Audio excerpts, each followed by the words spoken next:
자, 국토계획법, 국토계획 체계를 공부하고 있고요. 현대 도시의 도시 문제는 복잡하죠. 뭐 인구 문제도 있고, 교통 문제도 있고, 환경 문제도 있고, 주택 문제도 있고, 이런 문제가 그 한 개의 도시나 군 단위로 해결이 안 돼요. 그래서 이웃하고 있는 두 개의 성의 시구를 묶어서 광역계획을 지정하게 되고, 그 지정된 광역계획권 단위로 장기적인 발전 방향과 목표를 제시하기 위한 계획이 수립됩니다. 무슨 계획이죠? 광역 도시 계획이었고요. 자, 이렇게 광역계획권 단위로 이제 장기적인 발전 방향과 목표가 제시되면은 그 광역계획권 안에 있는 한 개의 도시나 한 개의 군 단위로 다시 이제 국토는 계획이 되는데, 이렇게 한 개의 도시나 군 단위로 수립하는 국토계획이 뭐죠? 도시군 계획이라고 그랬고요. 그때 도시 지역과 군 지역의 장기적인 발전 방향과 목표를 제시합니다. 도시군 기본계획이 되죠. 자, 도시군 기본계획에 의해서 장기적인 발전 방향과 목표가 제시되면 그 장기적인 발전 방향과 목표가 달성될 수 있도록 한 개의 도시나 군 단위로 구체적인 정책 6가지를 정책으로 입안하고 결정할 수 있는 행정계획, 뭐죠?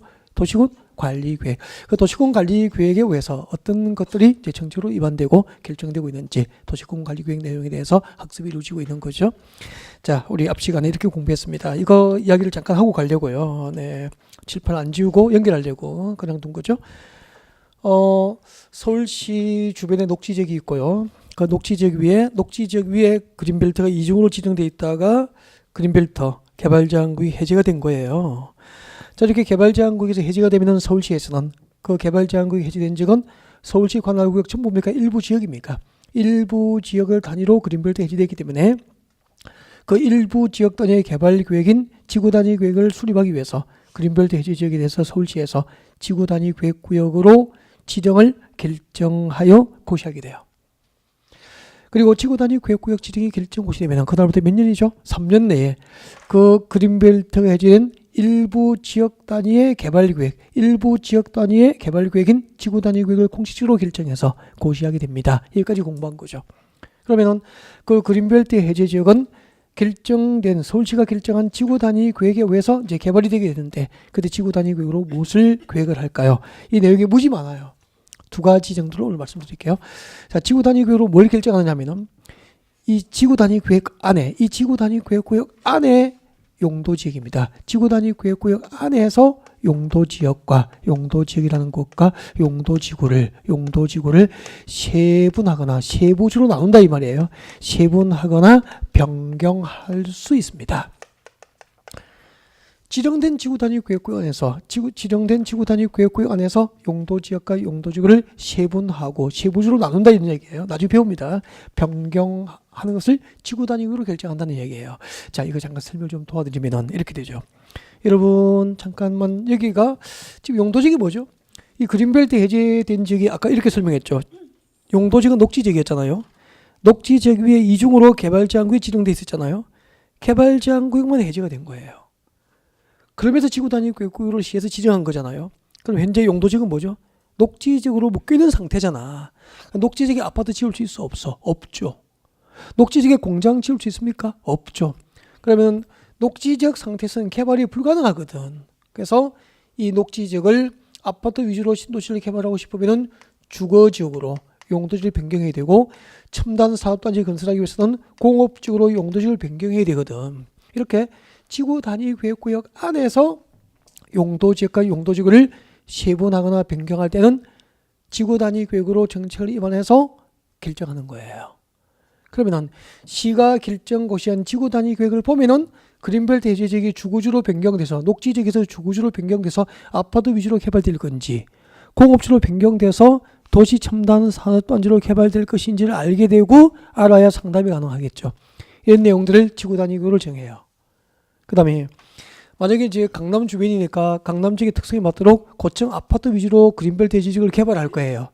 그럼 지구 단위 계획으로 서울시에서 녹지지역을 주거지로 변경하겠죠. 하고 여기다가 이제 아파트 위주로 신도시가 개발되면은 도시 기능이 발휘될 수 있도록 몇 차선 도로를 몇 차선 도로를 어디부터 어디까지 도로를 배치할 건지, 지하철 몇 도수를 연장해서 넣을 건지, 지하철역을 어디에 건설할 것인지, 초등학교는 몇 개를 짓고 중학교는 몇 개를 지을 건지, 이 지구 단위 계획구역 안에 어떤 기반 시설, 아까 기반시설 배웠죠? 어떤 기반시설을 배치할 것인지 그 규모를 어떻게 할 것인지 뭐 지구 단위 계획을 정하게 되는 거예요. 그러면 시가 결정한 지구 단위 계획을 보면은 기반시설 배치 현황을 알 수 있죠. 초등학교가 몇 개 들어오는지, 중학교는 몇 개 들어오는지, 외고가 오는지 오지 않는지, 지하철역 몇 호선이 연장해서 들어온지를 지구 단위로 다 알 수 있게 되는 거죠. 그러면 이 정도 조문을 해석하고 활용할 수 있는 전문가 맞죠? 그 전문가는 법 조문을 이해하고 해석하고 현장에 적용하고 활용하면은 부동산 전문가가 되는 거다는 거죠. 이런 것을 공부하는 것이 저와 같이 공부하는 부동산 공법이라는 과목이에요. 그래서 하나하나 차근차근 시작하면 재미는 있습니다. 재미있고요. 정말 이 부동산에 관한 전문 지식을 제대로 공부하는 시간이 이제 부동산 공법 시간이구나라고 것을 알 수 있게 되죠. 재미가 붙죠. 네. 일단 너무 깊게 들어가면 어려우니까 일단 이 정도만 맛을 보시라고 맛을 보고 아까 우리 171페이지였죠. 171페이지 04번 도시군관리계획 내용 박사네 동그라미 6번이 뭐죠? 6번이 도시군관리계획이란 6번 입지 규제 최소 구역이죠. 입지 규제 최소 구역의 지정 및 변경이죠. 입지 규제 최소 구역의 지정 및 변경과 그리고 입지 규제 최소 구역 계획입니다. 입지 규제 최소 구역 계획 입지 규제 최소 구역 계획에 관한 계획이 도시군관리계획이죠. 입문과정은 개요에 대한 정확한 이해가 참 중요하겠죠. 그래서 지금부터 입지 규제 최소 구역이 무엇인지 여러분의 개요 설명을 좀 드리겠습니다. 아까 여기서 공부했던 거, 아까 이 부분에서 공부하셨던 거, 개발제한구역과 도시자연보호구역과 시가와 조정구역과 지워버리는데 수산자원보호구역. 첨부 끝에 지역으로 끝납니까? 지구로 끝납니까? 구역으로 끝납니까? 구역. 그래서 용도구역이라고 배웠다고. 그러니까 지금까지 용도구역. 개발제한구역은 건축물의 건축 등 개발을 못하게 규제합니다. 도시자연공원구역. 여러분 도시자연을 보호하기 위해서 지정된 공원구역 안에 상식으로 개인이 개발할 수 있습니까? 없죠. 개발이 규제됩니다. 무질서한 시가지 개발이 조정된다는 것은 무질서한 시가지 개발을 허용하지 않고 개발을 못하게 규제하겠다는 거예요. 수산자원보호구역이 지정되면 수산자원보호 육성이 목적이기 때문에 수산자원보호 육성의 수산자원을 보호하고 육성하는 데 방해가 되는 개발행위는 제한됩니다. 그래서 우리나라 도시군관리계획은 행정계획으로 지정되고 변경되는 용도구역은 전부 개발을 못하게 규제하는 용도구역만 있었다고 그랬는데 입지규제 최소구역도 제일 끝에 글자는 구역이라는 글자는 끝났잖아. 그 용도구역인데 왜 따로 띄웠을까? 만든 지가 얼마 안 됐습니다. 새로 도입된 지도예요. 입지규제 최소구역 지도가 왜 도입됐을까? 그 이야기를 좀 해드리겠습니다. 여러분 여기 서울이고요. 서울이고 그 입지규제 최소구역은 서울만 설명이 가능해요. 지금요. 다른 지역은 적절하게 예를 들 곳이 그렇게 없어요. 그래서 서울을 예를 들게 되는데 이게 남산이에요. 남산이고 그 남산의 녹지축이 끊어질 때 연결되면서 용산 미군기지가 있잖아요. 그죠? 용산 미군기지는 지나다가 보면은 6.25 전쟁 끝나고 파괴된 적이 없기 때문에 펄라타돈스 나무가 진짜 울창하죠. 키도 크고 그 멋있는 펄라타돈스 나무가 울창하더라고. 키도 크고 와, 좋죠. 숲이죠, 숲. 용산 미군기지가. 근데 이 용산 미군기지가 어디로 갔죠? 평택으로 갔잖아요. 평택에 거대한 미군기지가 건설됐죠.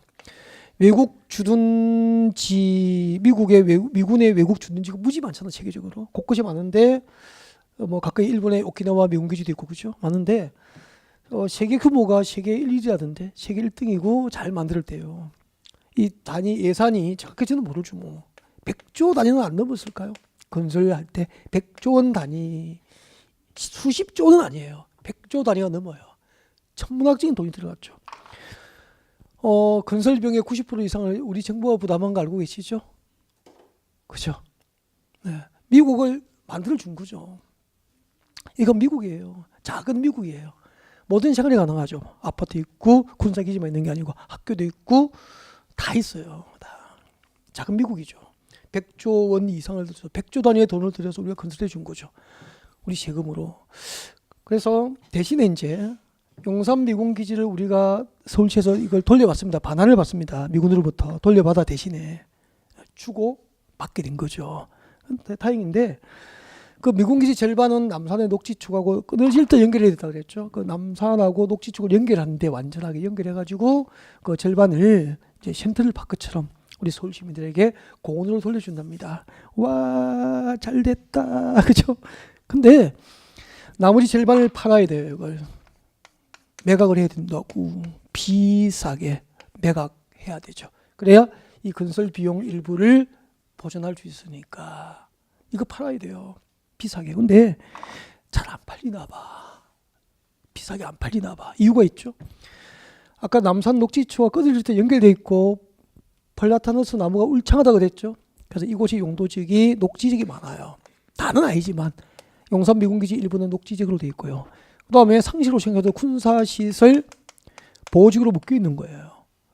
이렇게 되면은 녹지지역이고 군사시설 보호지역으로 꼭꼭 묶여 있으면 사도 매입하더라도 뭐 5조 원에 사면은 자산가치 10조가 창출될 수 있도록 15조가 창출될 수 있도록 개발이 해야 되는데 개발이 안 되잖아요. 그래서 안 팔리는 거죠. 그래서 정부가 국회에서 제도를 만듭니다. 여기다가 뭘 지정해 주자는 거죠? 입지 규제를 최소화할 수 있는 용도구역을 도입하게 된 거예요. 그게 입지규제 최소구역이에요. 그러면은 입지규제 최소구역은 이때 입지는 개발 입지죠. 개발할 수 있는 입지 규제를 최소로 할 목적으로 만든 용도구역이에요. 그럼 개발할 수 있는 입지 규제가 최소화되니까 안전을 위한 최소한의 규제하고 최대한 개발을 보장하겠다는 거예요. 그러면 비상값을 우리 정부에서 처분하니까 우리 세금을 아낄 수 있잖아. 그렇죠? 네. 그래서 아쉽게 서울시민에게 전부 돌려주지 못하고 절반 정도는 공원으로 돌려주지만 절반 정도는 매각을 하는 거죠. 네. 그렇게 돼요. 그래서 용산 역시권하고 연계해서 용산 개발계획 프로젝트가 그렇게 이제 시작되는 거예요. 될 건데 말로 서울시에서 용산 미군기지 매각할 때 이거 비싸게 사면은 이런저런 규제를 다 완화해서 개발할 수 있도록 해드리겠습니다. 빨리 비싸게 사세요 하면은 말로 하면 믿어 안 믿어? 안 믿잖아. 그래서 입지규제 최소구역이 지정되면은 입지규제 최소구역 계획이라고 하는 행정계획을 수립해요. 이 행정계획에 의해서 입지규제 최소구역 계획에 의해서 여기에 건축할 수 있는 여기에 용산 미군기지를 매입하고 건축할 수 있는 건축물의 용도별 종류를 건축물 용도별 종류를 줄입니까? 늘려줍니까? 늘려주는 거죠. 이 땅 사세요. 건축법상 건축물의 용도별 종류가 29개인데 29개 건축물의 용도 가운데서 사업성 있는 건축물은 전부 건축할 수 있도록 보장해 드릴게요. 행정계획으로 보장해 주는 거죠. 그러니까 건축물의 용도별 종류는 늘어납니까? 줄어듭니까? 늘어나는 건축할 수 있는 용도별 종류를 늘려주는 거죠. 그럼 여기다가 사서 세계적인 업무용도의 빌딩 제1롯데월드 규모 그 이상이 될 수 있는 거죠. 이런 빌딩 지을 수 있고요. 세계적인 특일급 호텔 지을 수도 있고요. 분양 잘 되는 백화점 분양할 수도 있는 거죠. 그러면은 복합적으로 도시가 개발될 수 있고 도심이 개발될 수 있고 또 다른 서울시의 랜드마크가 될 수 있는 거죠. 그러면은 주거 기능, 숙박 기능, 업무 기능, 백화점 판매 기능, 컨벤션 전시 이런 기능까지 복합적으로 수행할 수 있는 이런 도시가 개발될 수 있도록 행정계획으로 보장하기 위해서 도입된 것이 입지규제 최소구역 제도라는 거예요. 그러면 개발제한구역과 도시자원공원구역과 시가버처정구역과 수산자원보호구역 아까 용도구역은 개발을 못하게 규제하는 용도구역이라면 제도적으로 개발을 적극적으로 보장하기 위해서 도입된 용도구역이 뭐죠? 입지규제 최소구역이고 이런 입지규제 최소구역을 도시지역과 군지역의 토지위에다가 지정도 하고 지정된 것을 변경할 수 있는 행정계획을 입지규제 최소구역 계획이라고 하고 그 입지규제 최소구역 계획을 수립하고 변경하거나 이 계획을 수립하기 위해서 입지규제 최소구역을 지정도 하고 지정된 것을 변경할 수 있는 행정계획이 도시군 기본계획입니까? 도시군 관리계획입니까? 도시군 관리계획에 의해서 전부 이루어지게 되는 거예요. 도시군 관리계획으로 정책을 입안하고 결정할 수 있는 대상 6가지를 여러분에게 소개를 다 드린 것 같아요. 동그라미 1번부터 6번까지. 그러니까 앞으로 우리가 한 달 동안 공부하게 될 국토교육법의 대략적인 내용의 한 70%는 이 내용들을 앞으로 한 달 동안 풀어가면서 공부하게 될 거예요. 그러니까 오늘은 나무를 본 겁니까? 첫날이니까 숲을 본 겁니까? 앞으로 공부하게 될 전체적인 국토교육 숲을 보신 거예요. 그러니까 설악산 관광을 갔는데 걸어서 꼴짝이마다 들어간 게 아니고 오늘은 헬기로 설악산의 전체적인 윤곽하고 모양만 봤다라고 생각하시면 돼. 그죠? 궁금하죠? 계곡수로 가서 하나하나 이제 어떤 계곡에 어떤 바위가 있는지 어떤 뭐 동물과 식물이 살고 있는지 등등은 다음 주부터 이제 하나씩 이렇게 풀어가게 된다고. 네. 국토교육법상 국토교육체계, 광역도시계획부터 도시군관리계획까지 했습니다. 그러면은 입지규제 최소 구역계획 행정계획이잖아요. 입지규제 최소 구역계획은 행정계획이죠. 그 다음에 지구단위계획도 행정계획이고요. 지구단위계획도 행정계획이고요. 그리고 도시군관리계획과 도시군기본계획도 행정계획이고, 도시군관리계획과 도시군기본계획은 도시군계획인데 도시군계획도 행정계획이고, 광역계획권 단위로 수립하는 행정계획, 광역도시계획도 행정계획이죠. 그래서 지금 우리가 공부하게 될 국토교육법은 이런 각종 행정계획의 수립과 그 행정계획의 집행, 그 행정계획 내용에 관하여 학습하는 법과목이다 라고 하는 것을 여러분에게 소개를 드린 거예요. 네. 그리고 광역도시계획과 도시군기본계획과 도시군관리계획, 그리고 밑에 무엇이 있었죠? 이 지구단위계획, 지구단위계획이라든지 입지규제 취소구역, 이런 행정계획의 관계가 있어. 관계가 무슨 관계냐면은 상하 관계예요. 상위 계획과 하위 계획의 관계라는 거죠. 그러면은 두 개 이상의 시군을 묶어가지고, 예를 들면은 서울, 연천군, 경기도, 그리고 경기도 파주시 묶어버리면 뭐죠? 아까 광역계획권이 되잖아, 그죠? 광역계획이 된다고. 이 광역계획권 단위로 서울, 연천, 파주, 서울 북부 지역, 서울과 서울 북부 지역을 묶어서 이 지역의 장기적인 발전 방향과 목표가 계획이 됩니다. 그것이 이 지역을 대상으로 수립하는 광역도시계획이에요. 그러면 이 넓은 지역 단위, 두 개 이상의 시군 단위로 장기적인 발전 방향에 맞도록 한 개의 도시나 군 단위로 다시 계획이 되고, 그때 한 개의 도시나 군 단위로 계획된 도시군 계획도 이제 장기 계획이 뭐죠?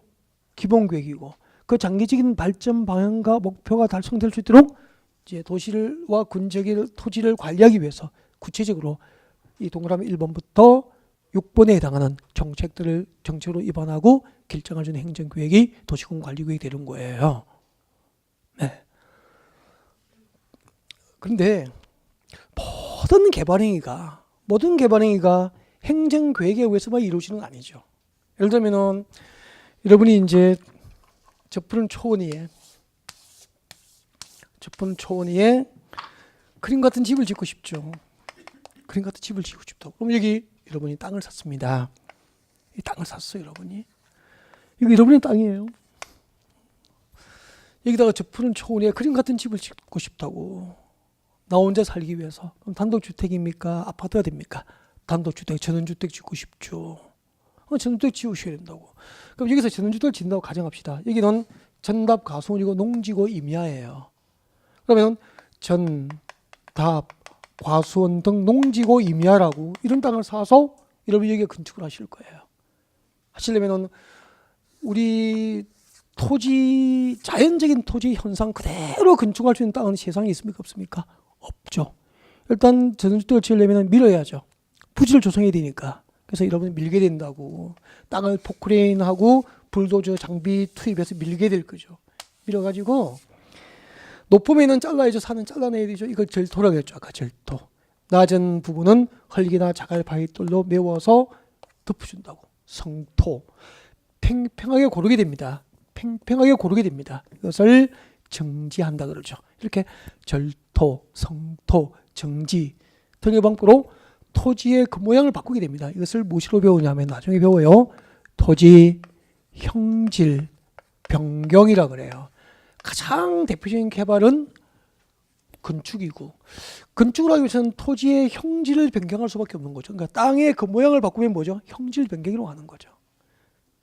땅의 겉모양을 바꾸면 뭐죠? 형질 변경. 그러니까 형질 변경 없이 택지 조성될 수 없고, 공장분이 조성될 수 없고, 재건주택 단지가 조성될 수 없는 거라고. 그럼 지나가다가 불도저가 땅을 밀고 있어. 뭐 하고 있는 거죠? 토지 형질 변경 중이라고. 포크레인으로 땅을 파고 있어. 토지 형질 변경 중이라고. 이게 내가 전원주택 하나 지으려고 하는 거, 이것을 서울시에서 도시계획으로 계획해 줍니까? 강원도 평창에서 군계획으로 계획해 줍니까? 그건 아니잖아요. 모든 개발행위가 도시계획에 의해서 이루어지는 건 아니다는 얘기예요. 그러면 이 도시계획에 의하지 않고 이루어지는 이런 개발행위는 도시계획에 의하지 않고 이루어지는 개발이니까 비도시군 계획 사업이라고 한다고 나중에 다 배울 거예요. 비도시군 계획 사업이라 그래요.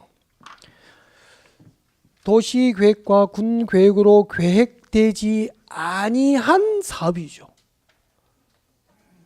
그죠? 도시계획과 군계획으로 계획되지 않은 사적인 개발이잖아. 이렇게 도시계획과 군계획으로 계획되지 않은 사적 개발은 토지 소유자가 허가를 받게 합니다. 그것을 무엇이라고 하냐면은 비도시군 계획 사업은 허가받고 개발을 해야 되는데 이것을 개발행위 허가 제도라고 하는 거예요. 앞으로 도시계획과 오늘 배웠죠? 도시계획과 군계획에 의하지 않고 비도시군 계획 사업이니까 도시계획과 군계획에 의하지 않고 건축물을 건축하거나 토지 형질 변경 등 국토 개발할 때는 전부 관할 시청 군청에 가서 허가를 받게 하는 거죠. 이것을 개발행위 허가 제도라고 그래요. 그래서 나중에 이제 국토계획법에서는 자 이렇게 국토를 계획적으로 개발하기 위한 각종 행정계획의 수립과 집행 그 내용을 배우기도 하지만 도시계획과 군계획에 의하지 않은 개발행위를 시청군청에 가서 허가를 받게 하는 개발행 허가 제도를 배우게 되는 거죠. 그래서 우리 국토계획법의 양대 산맥이 있습니다. 국토계획법의 양대 산맥.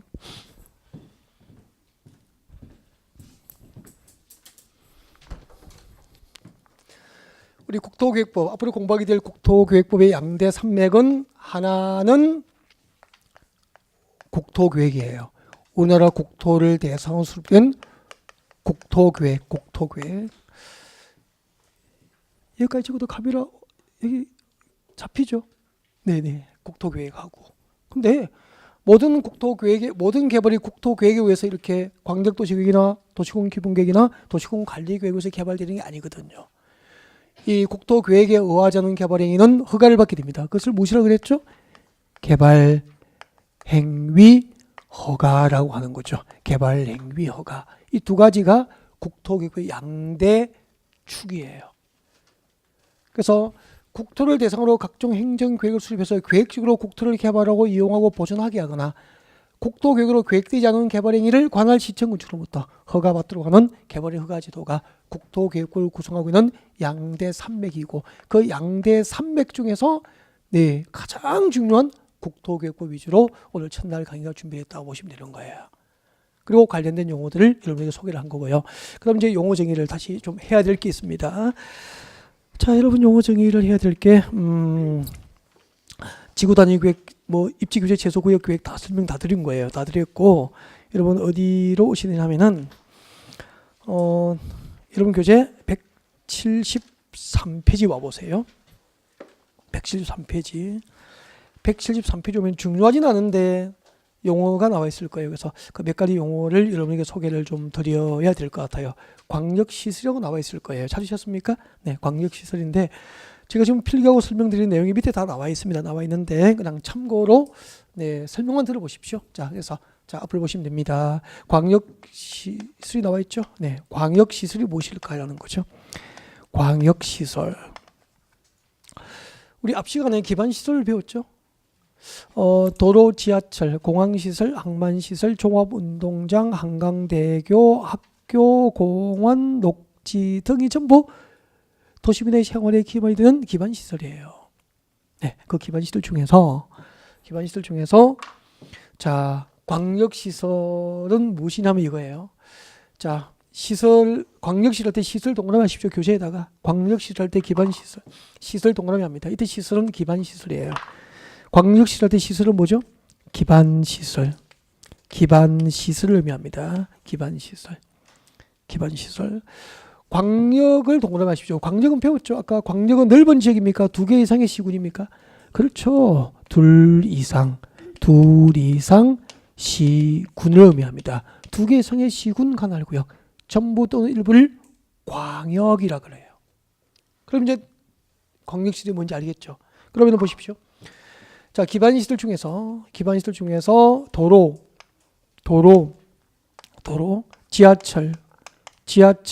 지하철, 운하, 한반도 대운하 그러잖아. 운하 등등은 도로, 지하철, 운하 등은 2개 이상의 시군 관할구역, 2개 이상의 시군 관할구역에 걸쳐서 설치돼요. 그래서 광역시설이라고 그래요. 그러니까 기반시설 중에서 도로나 지하철, 운하처럼 2개 이상의 시군 관할구역에 걸쳐서 설치되면 광역시설이 돼요. 그 다음에 기반시설 중에서 인천공항, 공항시설이죠. 인천공항, 인천항만, 서울역청사, 서울역청사, 여러분 이런 것들은 인천공항이나 인천항만이나 서울역청사도 기반시설이에요. 우리 도시민의 생활에 되는 기반시설인데 2개 이상의 시군에 걸쳐 있습니까? 2개 이상의 시군이 공동으로 이용합니까? 2개 이상의 시군이 공동으로 이용할 수 있는 시설이거든. 이것도 광역시설이 되는 거예요. 그러니까 광역시설은 종류가 몇 가지가 있죠? 2가지가 있는 거죠. 기반시설 중에서 도로, 지하철처럼 2개 이상의 시군에 걸쳐서 설치되거나, 그리고 인천공항이나 인천항만시설, 서울역청사처럼 2개 이상의 시군이 공동으로 이용하는 시설은 광역시설이라고 하는 거예요. 읽어보면 밑에 설명이 그렇게 나와 있을 거고요. 그 다음에 공동구. 공동구를 시험 나왔거든요. 뭐 용어를 물어보는 시험은 아니었지만 이제 공동구가 앞으로 수업할 때 나오니까 공동구가 무엇인지 아셔야 되니까, 공동구가 뭐냐면은 아주 간단하죠. 공동구가 뭐냐면은 우리 수도권의 신도시 강남이 강북보다 집값도 비싸고 좋은 이유가 뭐죠? 강남 그러잖아요. 강남이 강북보다 나중에 개발됐잖아요. 나중에 개발되니까 자연스럽게 시가지가 조성됐습니까? 형성됐습니까? 계획주로 개발한 겁니까? 계획주로 개발이 되어 있죠. 그래서 도시계획이 잘 되어 있거든요. 도시계획이 잘 되어 있으니까 기반시설, 도시 기반시설이 양호한 거예요. 도로도 넓죠. 많은 주차 공간이 있죠. 그죠? 그러니까 지하철도 교통이 잘 갖춰져 있죠. 그러니까 도시 인프라, 기반시설이 양호하니까 도시공원 계획시설이 많이 설치되어 있으니까 강북보다 어드밴티지가 있었던 거예요, 발전에. 그래서 그렇게 해서 오늘날 강남이 된 거잖아요. 성남 신도시, 분당 신도시, 일산 신도시가 좋은 이유도 계획적으로 개발했기 때문에 많은 기반시설이 확충되기 때문이라고. 그리고 우리 강남 대로변에 전신주 보여요, 안 보여요? 안 보이잖아요. 그 덕분이, 그 전신주가 보이지 않는 이유가, 거미줄처럼 뭐 통신선 이런 게 얼격지 하늘에 보이지 않는 이유가 지하에 무엇이 있기 때문입니까? 공동구가 있기 때문이에요. 그러니까 공동구는 우리 그 길을 가다 보면 맨홀 뚜껑 열고 공사를 하고 있죠. 맨홀 뚜껑 열고 공사하고 있으면 한두 번은 지나다가 호기심에 들여다본다고 이렇게 보셨죠? 네.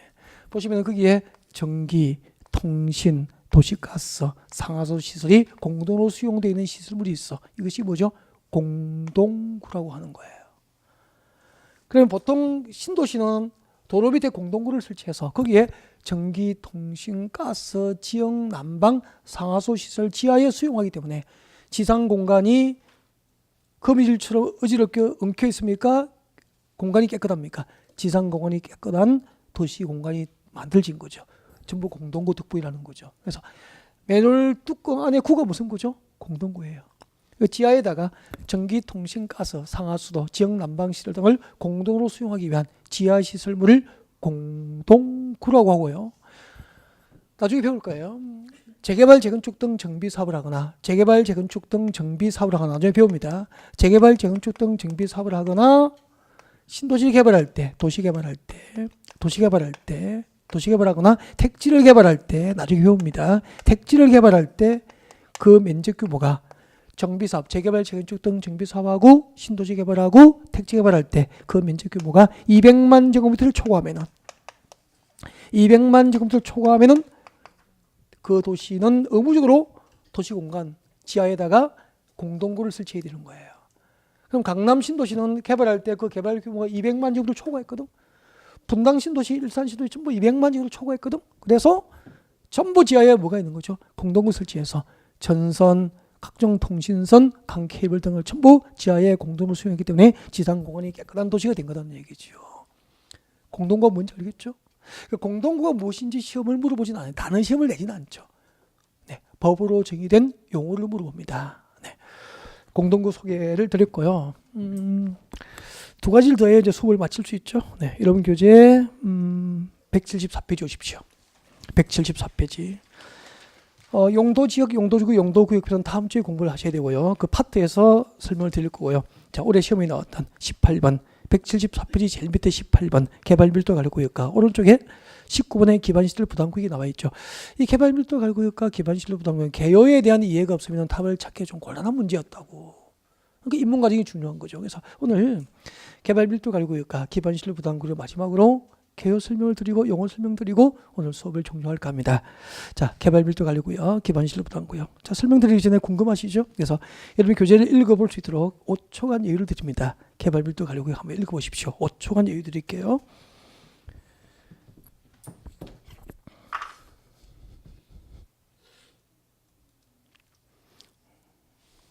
개발밀도 관리구역 읽어보시고 5초간 읽어보시면 되죠. 네, 고개를 들어보시면 되고 들어보시면 돼요. 개발밀도 관리구역 교재를 읽어보니까 한국말인데 그 개요가 그 이해가 가슴에 와닿습니까? 무슨 말인지 모르겠습니까? 도대체 무슨 말을 하는 건지 그렇게 느껴지면 정상이에요. 그죠? 네, 그래서 정상이시니까 자 고개 한번 들어보실까요? 지금부터 제 개발밀도 관리구역 이야기를 좀 해드리겠습니다.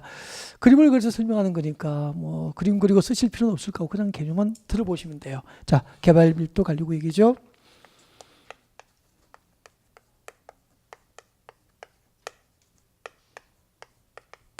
개발밀도 관리구역. 제가 처음에는 두 달은 모든 게 처음이니까 어렵다 그랬죠. 그래서 그냥 구경 마세요. 제가 설명드린 내용 한 30% 정도 이해하면 지극히 정상적이에요. 이걸 끊임없이 반복해요. 끊임없이 반복해요. 나중에 그만해달라고 할 때까지 계속 그냥 그만해달라고 해도 해줄 거예요. 계속해요. 그러니까 처음에는 그냥 그 욕심 부릴 필요가 없어. 그냥 듣고만 계시면 돼요. 편안하게 들으십시오. 개발밀도 관리구역이 뭐냐면 이거예요. 이게 강남역입니다.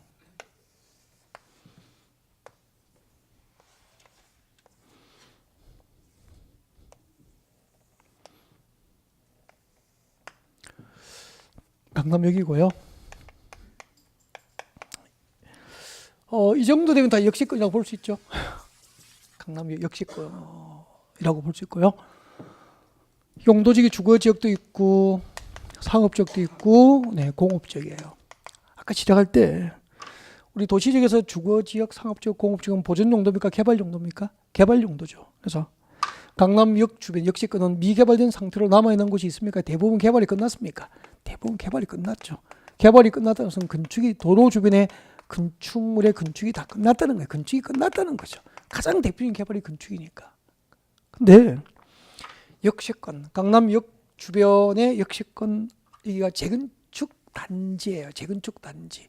재건축 단지인데 1980년대 초반에 뭐 70년대 후반에 이렇게 개발된 아파트라면은 저층이죠. 저층. 그래서 단지 규모는 엄청 큰데 시대수는 2000시대로 갈게요. 2000시대. 저층이니까. 근데 이 지역이 재건축됩니다. 재건축되면은 종전에 10층 이하였죠. 10층 이하였는데 종전에 만약에 10층이라면 10층 그대로 재건축합니까? 높게 합니까? 용적률을 허용하는 한. 서울시가 허용하는 용적률 범위 안에서는 가장 높게 뽑아올리죠. 그죠? 그렇게 해서 50층, 10층이었는데 50층으로 재건축이 이루어진다고 합시다. 초고밀도 개발이 이루어지는 거죠. 좋겠다. 50층으로 재건축했다고. 그럼 시대수는 2000시대가 그대로입니까? 시대수는 폭발적으로 증가되겠죠? 6000시대로 증가된 거예요. 6000시대로 시대수가 증가되도록 가정합시다. 그러면은 지금 출퇴근 시간에 강남역 신호 3-4번 받아야 역 사거리를 통과하는 것도 예사롭게 교통량이 폭발적이잖아요. 근데 이렇게 역시권 재개발, 재건축으로 시대수가 폭발적으로 증가되어 버리면 도로는 그대로이기 때문에 앞으로 도로에 교통량을 수용할 능력이 넉넉해집니까? 부족할 것이 예상됩니까? 도로가 부족할 것이 예상되죠. 그리고 도로 밑에 상수도 공급 능력이 부족할 거 아니에요?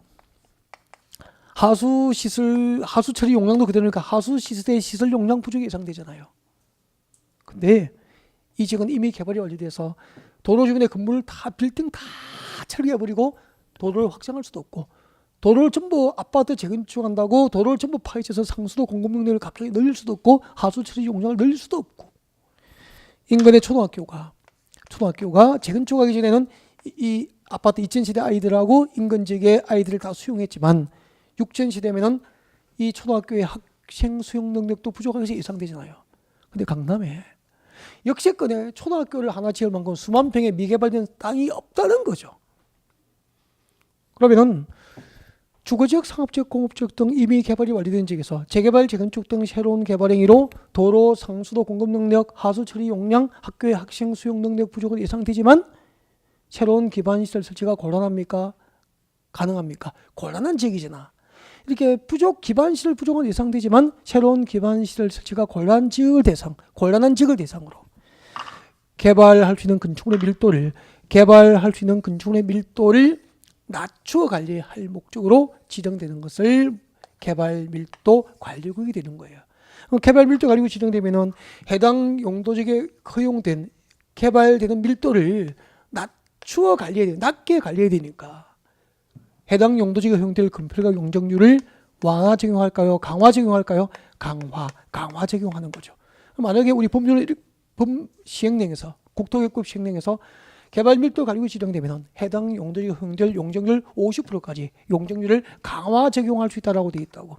그러니까 용적률 50% 강화해 버리면 종전보다 높이를 절반으로 낮게 법으로 규제해 버리는 거죠. 그럼 50층입니까? 25층 내외입니까?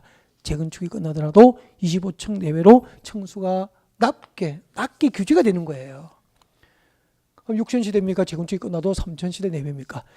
재건축하기 전에 2000시대가 재건축이 끝나도 3000시대 정도로 관리가 되죠. 그러면 도로가 부족한 문제, 학교가 부족한 문제, 상수도 공급 능력과 하수 처리 용량이 부족한 문제가 어느 정도 해결될 수 있죠. 이렇게 도입된 제도를 무엇이라고 한다? 개발 밀도 관리구역이라고 하는 거 정리해 봅시다. 개발 밀도 관리구역 하면 주거지역, 상업지역, 공업지역 용도지 지정되어서 이미 개발이 완료된 지역에서 재개발, 재건축 등 새로운 개발 행위가 고밀도 개발로 추진됨으로 인하여 도로 등 기반시설 부족은 예상되지만 기반시설 설치가 곤란한 지역을 대상으로 개발 밀도를 낮추어 관리할 목적으로 지정하는 것을 개발 밀도 관리 구역이라고 하는 거예요. 설명 들으셨죠? 그 교재를 같이 한번 보자고. 개발 밀도 관리 구역 오세요. 개발로 인하여 개발 동그라미. 18번 개발 밀도 관리 구역 첫 번째 개발로 인하여 할 때 개발 동그라미 하세요. 개발 동그라미. 근데 개발은 신도시 개발입니까? 재개발 등입니까? 재개발 등이잖아. 재개발, 재건축 등 새로운 개발행위죠. 재개발, 재건축 등 개발행위로 인하여 기반시설이 부족할 것이 예상되지만 기반시설 동그라미. 그때 기반시설은 뭐죠? 도로, 상하수도, 학교죠. 도로 적으십시오. 기반시설이 뭐죠? 도로, 상하수도, 학교. 재개발 등 새로운 개발 행위로 도로, 학교 등 기반시설이 부족할 것이 예상되지만 그 기반시설 설치가 가능합니까? 곤란한 지역입니까? 곤란한 지역을 대상으로 건폐가 용적률을 완화 적용합니까? 강화합니까? 강화 동그라미. 건폐가 용적률을 강화 적용할 목적으로 지정하는 구역은 개발 밀도 관리 구역이 되는 거예요. 혼자 읽었을 때하고 설명 듣고 읽었을 때 느낌이 좀 다르죠? 이게 반복되면 금방 익숙해지게 되거든요. 그래서 나중에는 책 보지 않고 누군가가 개발 밀도 관리 구역이 뭐죠라고 물으면 책 보지 않고 말할 수 있으면 개요에 대한 이해가 있는 거예요. 그래서 안다는 것은 책 보지 않고 말할 수 있어야 된다는 거죠. 누구나 책 보고 이해는 누구나 할 수 있다니까. 그러니까 개요를 정확히 알고 있다는 건 책을 보지 않고 말할 수 있어야 된다는, 그래야 시험을 치는 거예요. 강의 들은 적이 있다고 해서 앉는 게 아니다라는 거죠. 그 다음에 저는 봐주실까요? 기반시설 부담구역 설명드리겠습니다. 기반시설 부담구역. 자, 저를 보세요. 오빠를 보세요. 죄송합니다. 자, 개발 밀도 관리구역. 자, 그 다음에 이제 기반시설 부담구역인데,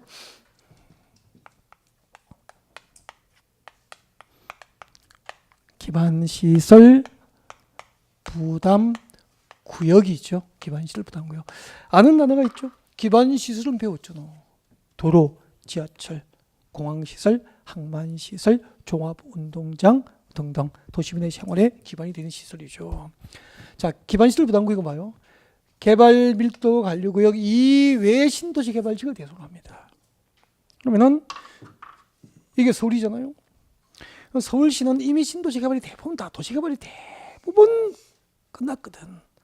그 대규모 신도시는 서울에서 이루어집니까? 외곽에서 이루어집니까? 전부 외곽에서 이루어지는 거죠. 그래서 서울 시내를 벗어나가지고 이게 전답 가순 등 전부 농지였다고.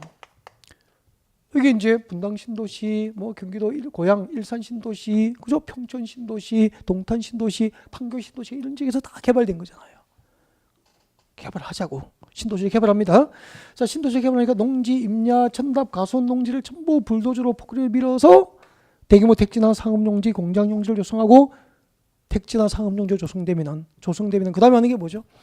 도로와 같은 도시기반시설을 확충하잖아. 이제 도시로서 기능이 발휘될 수 있도록 기반시설, 도로, 학교, 공원, 녹지, 주차장 등 도시기반시설이 확충되는 거죠.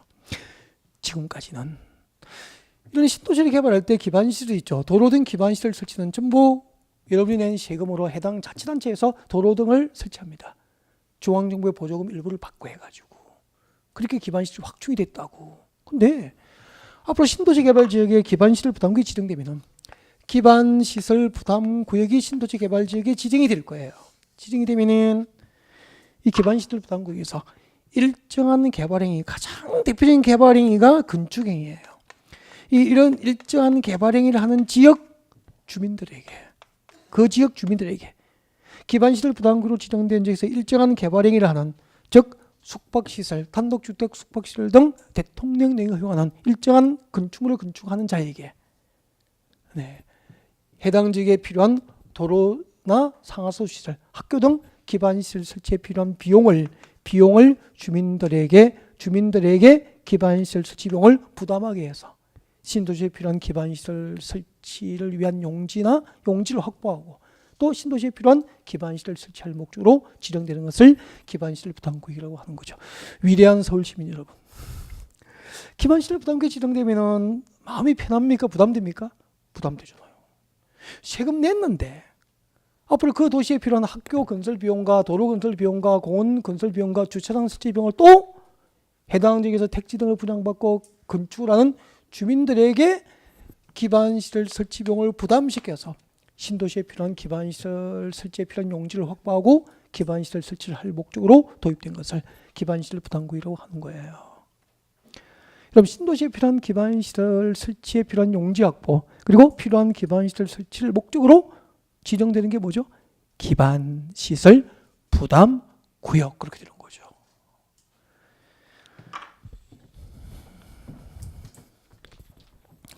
오늘 진도가 여기까지고요. 섭섭하죠. 빨리 마치니까. 적당한 시간이죠. 그죠? 네. 1시간 다음에 힘들어요. 저야 뭐 젊어서 괜찮지만 여러분 다음 주에 오시잖아. 다음 주에 오시면은 183페이지 여기 도시군 관리계획 1번 뭐죠? 용도지역편, 용도지구편, 용도구역편 강론에 들어가게 되는 거예요. 네, 다음 주에 진도가 그렇게 준비될 겁니다. 다음 주까지 오늘 강의 내용을 한번 인터넷 강의로 복습을 하고 오면 가장 좋은 방법이고요. 그리고 또 인터넷으로 강의를 하시는 분 오늘 처음 뵙게 돼서 반갑고요. 계속 함께 하면은 좋은 결과 확신합니다. 오늘 강의는 여기까지고요. 다음 주에 뵙겠습니다. 수고하셨습니다.